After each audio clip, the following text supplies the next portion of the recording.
Hello friends, welcome to our channel Srilekha creations. అందరూ ఎలా ఉన్నారు? బాగున్నారా? ఏంటక్క ఏం కట్ చేస్తున్నావు అనేసి వెరైటీగా చూస్తున్నారా ఏంటి? ఇదేంటో నాకు కూడా తెలియదండి. కాకపోతే నా చిన్నప్పటి నుంచి అనుకుంటున్నా ఇదేంటి, దీనిలో ఏముంటుంది చూడాలని చెప్పి.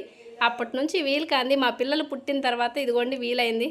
మమ్మీ అదిగో ఉంది, తీసుకో తీసుకో అంటే రోజు మేము దారిలో వెళ్ళేటప్పుడు చూస్తూ ఉంటానన్నమాట. ఎప్పుడైనా కట్ చేద్దామని. పాములు ఏమైనా ఉంటాయా అని చెప్పి ఫస్ట్ నుంచి భయం ఉండేది. కానీ ఇంక వాళ్ళు అడిగారు కదా అని చెప్పి కట్ చేస్తున్నా. మరి దీంట్లో సీడ్స్ ఉంటాయా ఏముంటాయి నాకైతే తెలీదు. చుట్టిళ్ళ మీద వేస్తే చల్లగా ఉంటుందంట మా నాన్న చెప్పారు. కాకపోతే దీని పేరు నేను అప్పట్లో అడిగానా లేదా గుర్తులేదు, కానీ ఇప్పుడైతే నాకు గుర్తులేదు. మరి దీని పేరు మీలో ఎవరికైనా తెలిస్తే చెప్పండి. ఇదిగోండి, నేను సీడ్స్ ఉంటాయేమో అనుకుంటే దూది ఉంది. ఇలా ఉంటుందా అని చెప్పి ఇప్పుడే అర్థమైంది. పట్టుకుంటే స్పాంజ్ లాగా చాలా మెత్తగా ఉందండి.